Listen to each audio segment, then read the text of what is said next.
सिमरन के सख्त शब्दों और उसके शक ने आदित्य को पूरी तरह तोड़ दिया था। उसने देखा कि उसका सच्चा पश्चाताप सिमरन के लिए कोई मायने नहीं रखता। सिमरन का विश्वास जीतना उसके लिए अपने पिता का बिजनेस वापस पाने से कहीं ज्यादा मुश्किल था। आदित्य ने अपनी जगह पर चुपचाप खड़े रहकर सिमरन के सिरहाने को ठीक किया। मैं समझता हूं कि तुम्हें मुझ पर भरोसा नहीं है सिमरन, आदित्य ने धीमी शांत आवाज में कहा, और तुम्हें शक करने का पूरा हक है। पर मैं तुम्हें सच साबित करूंगा। मैं साबित करूंगा कि ये अभिनय नहीं बल्कि सच है। सिमरन ने बिना पलटे धीरे से बोलना शुरू किया। उसकी आवाज कमजोर थी पर उसमें इस्पात जैसी दृढ़ता थी। ठीक है आदित्य, सिमरन ने कहा, तुम्हें साबित करना है तो करो, पर अब कोई समझौता नहीं होगा, कोई मीठा नाटक नहीं होगा। यह आजादी का सवाल है। उसने धीरे से करवट ली और आदित्य की तरफ देखा। उसकी आंखें दर्द से भरी थीं पर उनमें चुनौती थी। ये मेरी शर्त है, सिमरन ने कहा। हम दोनों आज से हैदराबाद प्रोजेक्ट से इस्तीफा दे रहे हैं। हम अब कोई बिजनेस पार्टनर नहीं रहेंगे।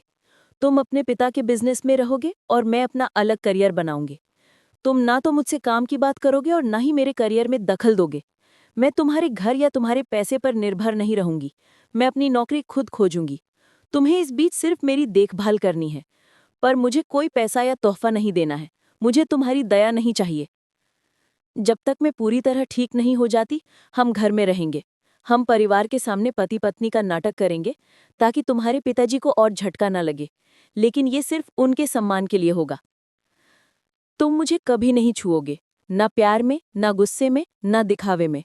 तुम इस घर में रह सकते हो, मेरी देखभाल कर सकते हो, पर तुम मेरे कमरे में तभी आओगे जब मैं बुलाऊंगी। अगर तुमने एक बार भी ये सीमा तोड़ी तो मैं उसी वक्त पुलिस को बुलाऊंगी और तुम्हारे खिलाफ जबरदस्ती का केस दर्ज कराऊंगी। ये मेरा अंतिम चेतावनी है। सिमरन ने सांस ली। अगर तुम ये सारी शर्तें बिना किसी सवाल के मान लेते हो तो तुम मेरी देखभाल कर सकते हो। अगर नहीं तो तुम अभी यहां से जाओ और मेरे माता पिता मुझे कल ले जाएंगे। आदित्य को सिमरन की शर्तों ने तोड़कर रख दिया था। उसने अपने बिजनेस का सबसे बड़ा प्रोजेक्ट खो दिया था। उसे अपने घर में ही पराया बना दिया गया था और अब वो अपनी पत्नी के लिए अछूत बन गया था। ये किसी भी तरह से आसान नहीं था। उसका अहंकार जो कुछ देर पहले सिर उठा रहा था, अब पूरी तरह दब गया था। उसने सिमरन की आंखों में देखा। उसकी शर्तें केवल बदला नहीं थी, वे खोए हुए सम्मान को वापस पाने का रास्ता थी। आदित्य ने गहरी, दर्द भरी सांस ली। मुझे मंजूर है सिमरन, आदित्य ने दृढ़ता से कहा। मुझे तुम्हारी हर शर्त मंजूर है। मैं अभी तुम्हारे पिताजी को फोन कर रहा हूं कि हमने प्रोजेक्ट छोड़ दिया है और मैं तुम्हारा इस्तीफा भी दे रहा हूं। आदित्य ने बिना किसी हिचकिचाहट के फोन उठाया और अपने पिता को फोन मिलाया। उनके गुस्से और निराशा का सामना करने के लिए तैयार था। अब क्या होगा? पिताजी, आदित्य ने अपनी आवाज को स्थिर रखते हुए कहा, सिमरन और मैंने हैदराबाद प्रोजेक्ट से इस्तीफा दे दिया है। हम ये जॉइंट वेंचर अब नहीं संभालेंगे। फोन पर श्री शर्मा का जवाब एक विस्फोट जैसा था। तुम क्या बकवास कर रहे हो? इस्तीफा? आदित्य, क्या तुम्हें पता है कि इसका क्या मतलब है? ये हमारे बिजनेस का सबसे बड़ा प्रोजेक्ट है। तुम मेरी इजाजत के बिना ऐसा फैसला कैसे ले सकते हो? श्री शर्मा चिल्लाए। मैंने ले लिया है पिताजी, आदित्य ने कहा, और मैं सिमरन को इस प्रोजेक्ट में वापस नहीं खींच सकता। ये फैसला अंतिम है। तुम्हारी हिम्मत कैसे हुई? तुम मेरी बात क्यों नहीं मानते? क्या ये सब उस लड़की की वजह से है? ये मेरी वजह से है पिताजी, आदित्य ने कहा। मैंने गलती की और अब मैं उसे ठीक कर रहा हूँ। बिजनेस की डील टूटेगी पर मैं सिमरन का सम्मान नहीं टूटने दूंगा। श्री शर्मा पूरी तरह टूट गए। उन्हें समझ नहीं आ रहा था कि उनका बेटा, जिसके लिए बिजनेस ही सब कुछ था, वो अब भावनात्मक निर्णय क्यों ले रहा है। ठीक है आदित्य, श्री शर्मा की आवाज अब ठंडी और भयानक थी। तुमने अपने रिश्ते को बचाने के लिए मेरा बिजनेस बर्बाद कर दिया। तुम अब मेरे बिजनेस का हिस्सा नहीं हो। तुम प्रोजेक्ट से ही नहीं बल्कि कंपनी से भी बाहर हो। जब तक मैं तुम्हें नहीं बुलाता हूं तुम घर मत आना। अपनी पत्नी को लेकर अलग रहो। मुझे तुम्हारी शक्ल नहीं देखनी। श्री शर्मा ने फोन काट दिया। आदित्य का चेहरा सफेद पड़ गया। वो केवल बिजनेस से ही नहीं बल्कि अपने पिता के घर से भी निकाल दिया गया था। उसने फोन नीचे रखा और सिमरन की तरफ देखा। उसकी आंखों में दुख और लाचारी थी, पर एक अजीब सी राहत भी थी। कम से कम वो अब सच के लिए खड़ा हुआ था। तुम्हारी पहली शर्त पूरी हुई सिमरन, आदित्य ने धीमी आवाज में कहा। मैंने कंपनी छोड़ दी है। अब मैं बेरोजगार हूँ। अस्पताल से डिस्चार्ज होने के बाद सिमरन और आदित्य श्री शर्मा के डर से शहर के दूसरे हिस्से में एक छोटे से अपार्टमेंट में रहने आ गए। उनका नया जीवन किसी अजीब प्रयोग से कम नहीं था, जहां नफरत की जगह अब अजीब दूरी और मौन सेवा ने ले ली थी। आदित्य ने सिमरन की देखभाल में कोई कसर नहीं छोड़ी। वो सुबह उठता, उसके लिए नाश्ता बनाता, उसे समय पर दवाइयाँ देता, वो सिमरन को गोद में उठाकर बाथरूम तक ले जाता, पर उसका स्पर्श हमेशा सतर्क और यांत्रिक होता था। वो कभी भी सिमरन की आंखों में नहीं देखता था जब तक जरूरी ना हो। वो अब सिमरन के लिए एक अदृश्य सहायक था, जो हर काम करता था पर कोई अधिकार नहीं जताता था। सिमरन ने अपनी शर्तों को सख्ती से लागू किया था। वो अपने कमरे में रहती थी और आदित्य सोफे पर सोता था। सिमरन ने अपनी दूसरी शर्त के अनुसार नौकरी ढूंढना शुरू कर दिया था। जब वो लैपटॉप पर काम करती थी तो आदित्य चुपचाप उसके लिए कॉफ़ी बनाता था और मेज़ पर रख देता था, फिर दूर हट जाता था। उनके बीच की बातचीत केवल ज़रूरी जानकारी तक सीमित थी। दवाई ले ली? खाना कैसा है? तुम्हें कुछ चाहिए? आदित्य के लिए ये सबसे बड़ी सज़ा थी। वो सिमरन को प्यार करता था, उसके लिए उसने अपनी पूरी दुनिया छोड़ दी थी, पर वो अब उसे छू भी नहीं सकता था। हर बार जब वो सिमरन के पास जाता था तो उसे अपराध बोध महसूस होता था, क्योंकि वो जानता था कि सिमरन के मन में अब भी डर है। वो अपनी भावनाओं को दबाता था, ये साबित करने के लिए कि उसका प्यार सच्चा है और उसकी पिछली हरकतें जुनून नहीं बल्कि उसका चरित्र थी। एक रात सिमरन अपने पैर में हुए दर्द से करहां उठी। आदित्य तुरंत आया। उसने बिना कुछ कहे सिमरन की टांगों पर धीरे से तेल लगाना शुरू कर दिया। उसका स्पर्श अब भी प्रोफेशनल था, पर सिमरन ने महसूस किया कि उसकी उंगलियां कांप रही थीं। क्या तुम्हें दर्द हो रहा है? आदित्य ने फुसफुसाते हुए पूछा। हाँ, सिमरन ने धीरे से जवाब दिया। आदित्य ने अपनी आंखें बंद कर ली, दर्द और अपराध बोध से। मुझे माफ़ कर दो, उसने कहा। ये दर्द मेरी वजह से है। सिमरन को लगा कि आदित्य का सज़ा उसके लिए उसकी अग्नि परीक्षा बन रही है। वो जानती थी कि उसे अब नफरत नहीं बल्कि ईमानदारी मिल रही है, पर उस टूटे हुए विश्वास को फिर से जोड़ना आसान नहीं था। जैसे जैसे दिन बीतते गए, आदित्य की निस्वार्थ सेवा और सिमरन का दृढ़ संकल्प रंग लाने लगा। सिमरन की चोटें तेजी से ठीक हो रही थीं। उसका शरीर धीरे धीरे स्वस्थ हो रहा था, पर उसकी आत्मा अब पहले से कहीं ज्यादा मजबूत और परिष्कृत हो चुकी थी। दुर्घटना और उसके बाद के दर्द ने भले ही सिमरन को कमज़ोर किया हो, लेकिन अब स्वस्थ होने के साथ ही उसकी खूबसूरती एक नए रूप में सामने आ रही थी। अस्पताल के पीलापन की जगह सिमरन की त्वचा पर अब एक स्वस्थ गुलाबी चमक थी। उसकी आंखें, जो पहले डर और आंसुओं से भरी रहती थीं, अब शांत थीं। उनकी गहराई में अटूट आत्मविश्वास और भविष्य की स्पष्टता झलकती थी। उनकी बड़ी बादामी आंखों में अब केवल ज्ञान और निश्चय का प्रकाश था। उसके लंबे घने काले बाल पहले की तरह करीने से संवारे नहीं जाते थे, पर अब वे कंधे पर खुले रहकर भी एक नैसर्गिक आकर्षण पैदा करते थे। ये बाल उसके मुक्त भावना और पुरानी बेड़ियों को तोड़ने का प्रतीक थे। सिमरन का सबसे बड़ा सौंदर्य उसकी दृढ़ता में था। उसकी शारीरिक चोटें ठीक हो चुकी थीं, पर उसके व्यक्तित्व में आई झांती उसे पहले से कहीं ज्यादा आकर्षक और सम्मानीय बनाती थी। जब वो चलती थी तो उसके कदमों में अब डर नहीं बल्कि एक सधा हुआ विश्वास झलकता था। वो अब केवल एक सुंदर दुल्हन नहीं बल्कि एक साहसी, स्वाभिमानी महिला थी, जिसने अपने टूटे हुए सम्मान को खुद जोड़ा था। आदित्य उसे देखता था और पहली बार समझता था कि सच्ची सुंदरता बाहरी नहीं बल्कि आत्मा की शक्ति में होती है। वो अपनी शर्तों पर जी रही थी और यही उसे आदित्य की आंखों में सबसे ज्यादा खूबसूरत बनाता था। सिमरन अब लगभग पूरी तरह ठीक हो चुकी थी। उसकी नई चमकती त्वचा और आंखों का आत्मविश्वास आदित्य के लिए हर दिन एक नई चुनौती थी। वो केवल उसकी सेवा कर सकता था, पर उसे छूने या अपने प्यार का इजहार करने की हिम्मत नहीं करता था। सिमरन ने अपनी दूसरी शर्त पर तेजी से काम किया। उसने अपनी पुरानी कंपनियों के नेटवर्क का इस्तेमाल किया और कुछ ही हफ्तों में एक बड़ी बहुराष्ट्रीय कंसल्टेंसी फर्म ग्लोबल एक्सेलरेटर्स में सीनियर स्ट्रैटेजी एडवाइजर की पदवी हासिल कर ली। एक शाम जब आदित्य उसके लिए हर्बल टी बनाकर कमरे के बाहर रख रहा था, सिमरन ने दरवाज़ा खोला। आदित्य, उसने कहा, उसकी आवाज़ अब केवल पेशेवर थी। मुझे नौकरी मिल गई है, ग्लोबल एक्सेलरेटर्स में। मैं अगले सप्ताह ज्वाइन कर रही हूँ। आदित्य ने चाय की ट्रे पकड़ रखी थी। उसका चेहरा हल्का पड़ गया। उसे सिमरन की सफलता पर गर्व महसूस हुआ, पर साथ ही अकेलेपन का डर भी सताने लगा। अब सिमरन को उसकी कोई ज़रूरत नहीं थी। बहुत अच्छी खबर है, आदित्य ने अपने चेहरे पर कोई भाव न आने देते हुए कहा। तुम्हारी योग्यता को देखते हुए ये होना ही था। धन्यवाद, सिमरन ने कहा। तुम्हारी शर्तें पूरी हुईं। अब मेरी आर्थिक स्वतंत्रता स्थापित हो चुकी है। तुम अब मेरी देखभाल से मुक्त हो सकते हो। आदित्य ने तुरंत ट्रे नीचे रखी। मैं तुम्हारी देखभाल से मुक्त नहीं होना चाहता, उसने कहा। मैंने वादा किया था कि मैं तुम्हें साबित करूंगा, और जब तक तुम मुझ पर भरोसा नहीं करती मैं तुम्हें नहीं छोड़ूंगा। सिमरन ने इस पर कोई टिप्पणी नहीं की, पर उसने देखा कि आदित्य ने अपने सामने अपनी इच्छा व्यक्त की, न कि अधिकार। ये एक सूक्ष्म बदलाव था। सिमरन की नौकरी शुरू होने से 2 दिन पहले रात को लगभग 3 बजे अपार्टमेंट की बिल्डिंग में अचानक आग का अलार्म बजना शुरू हो गया। तेज धुआं और घबराहट की आवाज़ें आनी शुरू हो गईं। सिमरन, जिसकी टांग में अभी भी हल्की चोट थी, तुरंत बिस्तर से उठी। डर से उसका दिल जोर से धड़कने लगा। आदित्य, जो सोफे पर सो रहा था, वो तुरंत उठ गया। उसने दरवाज़ा खोला और धुआं देखकर स्थिति की गंभीरता को समझा। सिमरन, जल्दी, हमें निकलना होगा, आदित्य चिल्लाया। सिमरन ने भागने की कोशिश की, पर उसकी टांग लड़खड़ा गई और वो सोफे के पास गिर पड़ी। डर और लाचारी से उसकी आंखें भर आईं। आदित्य ने पल भर भी नहीं सोचा। वो तुरंत सिमरन के पास आया, उसने उसे ज़मीन से उठाया और बिना पूछे उसे अपनी बाहों में उठा लिया। शर्तों को भूल जाओ, अभी तुम्हारी जान ज़्यादा ज़रूरी है। आदित्य की आवाज़ डर और अधिकार से भरी थी, पर इस बार ये अधिकार सुरक्षा का था, जबरदस्ती का नहीं।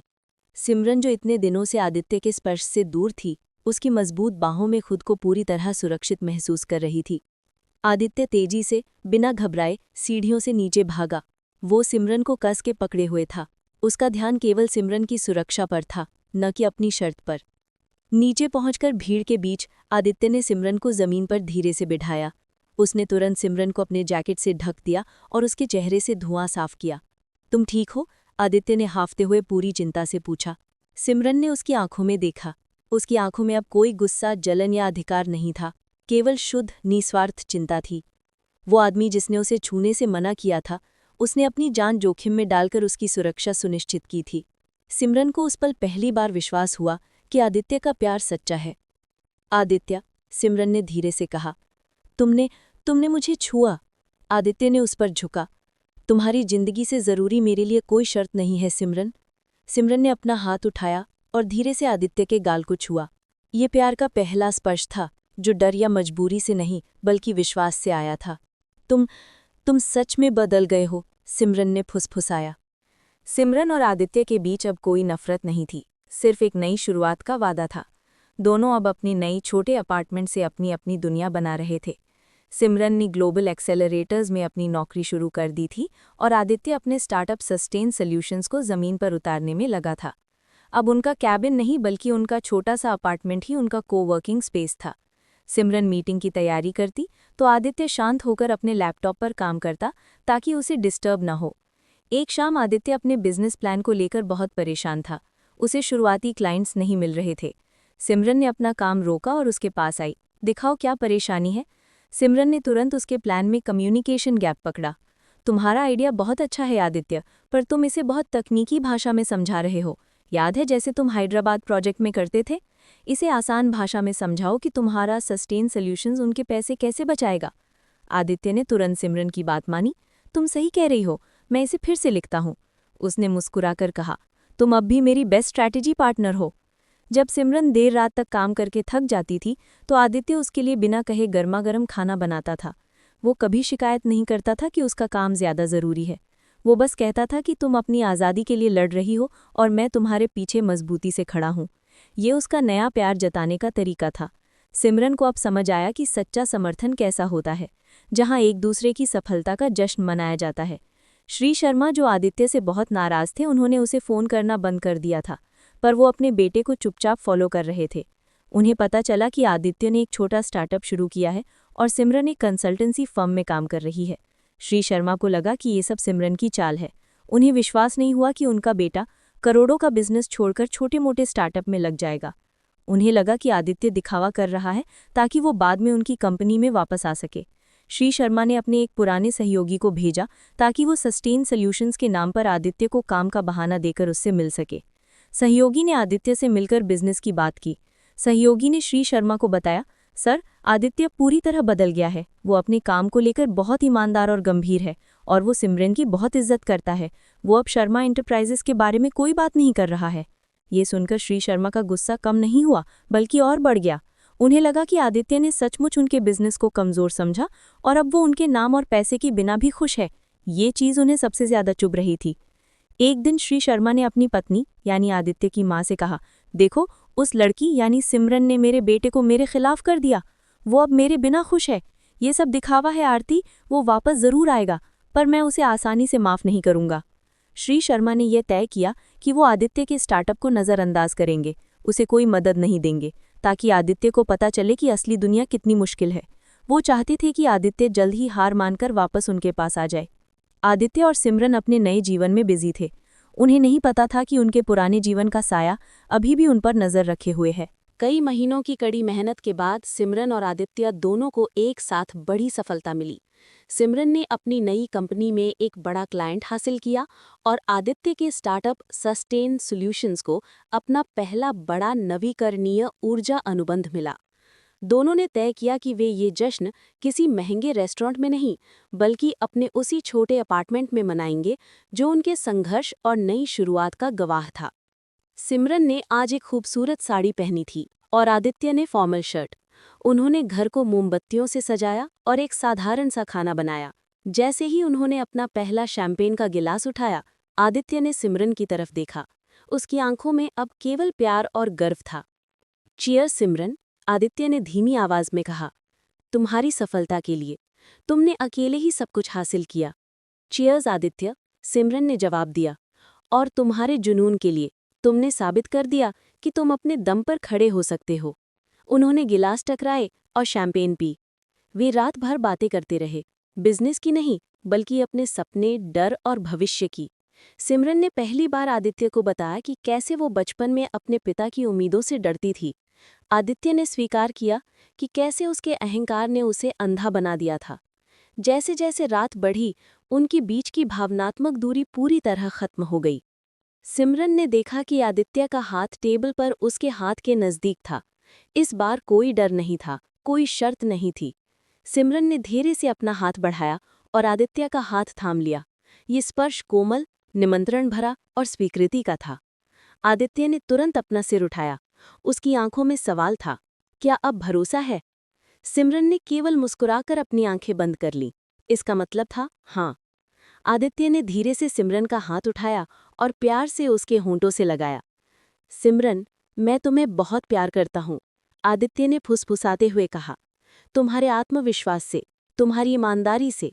मुझे माफ कर देना कि मैंने तुम्हें ये बात पहले कभी सम्मान से नहीं कही।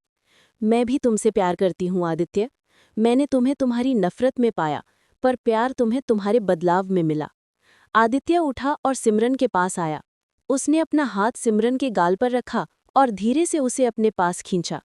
इस बार का चुंबन जबरदस्ती का नहीं था, बल्कि सालों के अनकहे प्यार, सम्मान और अनकहे इंतजार से भरा था। ये उनके पुराने दर्द को धोने और उनके नए रिश्ते की नींव रखने जैसा था। जब वे अलग हुए, तो दोनों की आंखें खुशी और गहरे भावनात्मक जुड़ाव से नम थी। आदित्य ने सिमरन को अपनी बाहों में उठा लिया। आज हम अपनी शादी को सही मायने में शुरू करेंगे सिमरन। सिमरन ने अपना सिर उसके सीने पर टिका दिया। हाँ, एक दूसरे की मर्जी से और प्यार से। वो उसे कमरे तक ले गया। उस रात उनकी शारीरिक नज़दीकी, इंटीमेसी, जुनून से ज्यादा गहराई और सम्मान से भरी थी। ये दो आत्माओं का मिलन था, जिन्होंने नफरत के अंधेरे को पार करके सच्चे प्यार और भरोसे की रोशनी पाई थी। ये उनके लिए केवल एक रात नहीं थी, ये उनके टूटे हुए वादों की मरम्मत और उनके नए सच्चे रिश्ते का जन्म था। आदित्य अब सिमरन की देखभाल अपनी जिम्मेदारी नहीं, बल्कि प्यार का इजहार मानता था।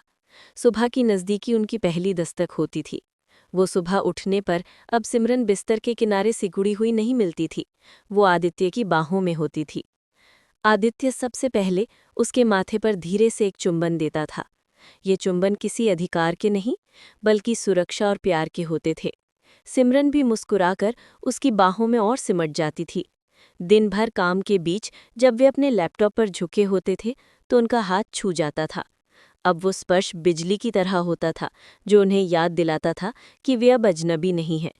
आदित्य धीरे से सिमरन के बालों को सहला देता था या उसकी कुर्सी के पीछे खड़े होकर उसके कंधों पर हल्के से मालिश करता था, सिर्फ इसलिए ताकि सिमरन को पता चले कि वो अकेली नहीं है। एक शाम आदित्य ऑफिस से थका हुआ आया। आदित्य ने देखा कि सिमरन की आंखें लैपटॉप की स्क्रीन को घूरते घूरते लाल हो गई थी। आदित्य ने उसका लैपटॉप बंद किया और उसे प्यार से अपने पास खींचा। आज बस, आदित्य ने प्यार से कहा, मुझे लगता है कि मेरी पार्टनर बहुत थक गई है। सिमरन ने पहली बार कोई विरोध नहीं किया। उसने अपना सिर आदित्य के सीने पर टिका दिया और उसकी शर्ट को कसकर पकड़ लिया। मैं तुमसे बहुत प्यार करती हूँ आदित्य, मुझे माफ करना कि मुझे इतना समय लगा तुम पर भरोसा करने में। आदित्य ने सिमरन का चेहरा धीरे से ऊपर उठाया। उसकी आंखों में अब प्यार की नमी थी। उसने सिमरन के गालों पर अपने होंठ रखे, फिर उसकी आंखें चूमी, जैसे उसके पुराने डर को धीरे धीरे मिटा रहा हो। आदित्य ने सिमरन की तरफ देखा और पूछा, क्या मैं? सिमरन ने इस बार कोई जवाब नहीं दिया। उसने केवल आंखें बंद करके धीरे से सिर हिलाया। ये सहमत होने का सबसे गहरा तरीका था। आदित्य ने प्यार से उसके होंठों पर अपने होंठ रखे। ये चुंबन पहले की तरह जुनून से भरा नहीं था, बल्कि भरोसे, सुकून और गहरे सम्मान से भरा था। ये एक दूसरे के अतीत के जख्मों पर प्यार का मरहम लगाने जैसा था। ये चुंबन बताता था कि वे अब सच्चे साथी हैं और उनके बीच कोई जबरदस्ती या शर्तें नहीं थीं। उस रात उनकी नज़दीकी एक शरीर की नहीं बल्कि आत्माओं की थी। सिमरन ने आदित्य को बताया कि कैसे वो बचपन में जबरदस्ती से नफरत करती थी। आदित्य ने उसे अपनी बाहों में भर लिया और उसने सिमरन को महसूस कराया कि वो अब पूरी तरह सुरक्षित है। उनके हर स्पर्श में कोमलता और स्वीकृति थी। आदित्य ने सिमरन के माथे पर, उसके हाथों पर, हर जगह धीरे धीरे प्यार किया, ताकि सिमरन को लगे कि ये प्यार उसकी मर्जी से हो रहा है। सिमरन को अब हर स्पर्श में आज़ादी महसूस हुई। उसे लगा कि वो अब अकेली नहीं है। उनका प्यार उनके पुराने डर से बहुत बड़ा और मजबूत बन चुका था। वे अब सिर्फ पति पत्नी नहीं थे, वे एक दूसरे के सबसे अच्छे दोस्त, सबसे गहरे राजदार और सबसे मजबूत सहारा थे। आदित्य और सिमरन की जिंदगी में प्यार और शांति आ चुकी थी। उनका रिश्ता हर दिन गहरा हो रहा था। तभी एक दिन आदित्य के पुराने जीवन से एक शख्सियत की एंट्री हुई। एक शाम आदित्य अपने लैपटॉप पर काम कर रहा था जब उसके फ़ोन पर एक वीडियो कॉल आया। स्क्रीन पर एक बेहद खुशमिजाज और आत्मविश्वास से भरी लड़की थी, उसकी बचपन की दोस्त मीरा। आदित्य, तुम कहाँ गायब हो गए? मैंने सुना कि तुमने कंपनी छोड़ दी। तुम अपने स्टार्टअप के बारे में क्यों नहीं बताया? मीरा की आवाज़ में बहुत अपनापन था। आदित्य मुस्कुराया। मीरा, तुम? मैं ठीक हूँ। हाँ, मैंने अपनी दुनिया बदल दी है। और तुम्हें मेरे स्टार्टअप के बारे में कैसे पता चला? ओह, तुम भूल गए? मेरे पिता की कंपनी सस्टेन सॉल्यूशंस जैसे छोटे नए नामों पर नजर रखती है। मैं अभी अभी विदेश से लौटी हूँ और तुम्हारा नाम देखा। तुम मिल रहे हो ना कल? मीरा ने उत्साहित होकर कहा। आदित्य ने हाँ कहा। उसी वक्त सिमरन चाय लेकर कमरे में आई। उसने आदित्य को इतनी देर तक किसी लड़की से हंसते हुए बात करते हुए कभी नहीं देखा था। सिमरन को लगा कि उसके पेट में कुछ अजीब सा हो रहा है। आदित्य की आंखों में जो चमक मीरा के लिए थी, वो उसके लिए असहज थी। जलन का एक ठंडा स्पर्श उसके दिल को छू गया। उसे ये देखकर गुस्सा आया कि आदित्य ने उसका नाम तक नहीं लिया। अगले दिन आदित्य मीरा से मिलने गया। उसने जानबूझकर सिमरन को नहीं बताया कि वो कहाँ जा रहा है। शाम को जब वो लौटा तो वो बहुत खुश था। सिमरन ने देखा कि वो थोड़ा ज्यादा ही खुश लग रहा था। मीरा कैसी थी? सिमरन ने शांत रहने की कोशिश करते हुए पूछा। ओह कमाल, वो अब बड़ी इन्वेस्टर बन गई है। उसने मेरे काम को बहुत पसंद किया और कहा कि वो मेरे स्टार्टअप में बड़ा निवेश कर सकती है। आदित्य ने जानबूझकर मीरा की तारीफ की, सिमरन को चढ़ाने के लिए। सिमरन ने अपनी भौएं चढ़ाईं। निवेश या कुछ और? आदित्य ने मुस्कुराकर सिमरन को देखा। वो जलन को साफ देख सकता था। उसे सिमरन को जलता हुआ देखना अजीब सा मजा दे रहा था। शायद इसलिए क्योंकि ये साबित करता कि सिमरन भी अब उसे खोने से डरती है। मीरा मेरी बचपन की सबसे अच्छी दोस्त है सिमरन। मैं कंधे उचकाया। हम एक दूसरे को बहुत अच्छी तरह से जानते हैं। वो मेरे लिए बहुत मायने रखती है। और हाँ, वो मुझे कल रात के खाने पर बुला रही है, अकेले। सिमरन का चेहरा सख्त हो गया। उसने अपने हाथों की मुट्ठियां भींच ली। ठीक है, जाओ, पर याद रखना आदित्य, हमारी साझेदारी में ईमानदारी पहली शर्त है। सिमरन रात भर ठीक से सो नहीं पाई। उसे डर था कि कहीं आदित्य उसके पुराने आसान जीवन की तरफ ना लौट जाए। उसे लगा कि उसका भरोसा फिर से टूट रहा है। अगले दिन आदित्य ने जानबूझकर सिमरन को कॉल नहीं किया। सिमरन ने उसे 3 बार कॉल किया पर उसने नहीं उठाया। सिमरन का जलन का स्तर अब असुरक्षा में बदल चुका था। आदित्य देर रात लौटा। सिमरन लिविंग रूम में बैठी उसका इंतजार कर रही थी। उसकी आंखें लाल थी। जैसे ही आदित्य अंदर आया, सिमरन खड़ी हो गई। तुम कहाँ थे? सिमरन ने लगभग रोते हुए पूछा। तुमने फोन क्यों नहीं उठाया? क्या तुम मेरे भरोसे को फिर तोड़ रहे हो? आदित्य ने मुस्कुराना बंद कर दिया। उसने देखा कि सिमरन सचमुच टूट रही है। उसे एहसास हुआ कि उसने मजाक में हद पार कर दी है। वो तुरंत सिमरन के पास आया और उसे प्यार से अपने गले लगा लिया। मुझे माफ कर दो मेरी जान, आदित्य ने धीरे से कहा। मैं तुम्हें जानबूझकर चिढ़ा रहा था। मैं देखना चाहता था कि तुम मुझे कितना प्यार करती हो। सिमरन ने उसे धक्का दिया। ये मजाक नहीं था आदित्य, तुम जानते हो कि मेरे लिए भरोसा कितना जरूरी है। आदित्य ने सिमरन के दोनों हाथ पकड़े। सुनो मीरा, वो सिर्फ एक दोस्त है। मैं जानता था कि तुम जलोगी और मुझे ये एहसास अच्छा लगा कि तुम मुझे खोने से डरती हो। लेकिन आज रात खाने पर मैं अकेला नहीं था। मैंने तुम्हारा नाम लिया और मीरा ने मुझसे कहा कि वो मेरे स्टार्टअप में निवेश नहीं कर सकती जब तक मैं ये साबित ना करूं कि मैं पूरी तरह से समर्पित हूं। क्या समर्पित? सिमरन ने पूछा। आदित्य ने मुस्कुराकर अपनी जेब से एक चमकती हुई अंगूठी निकाली।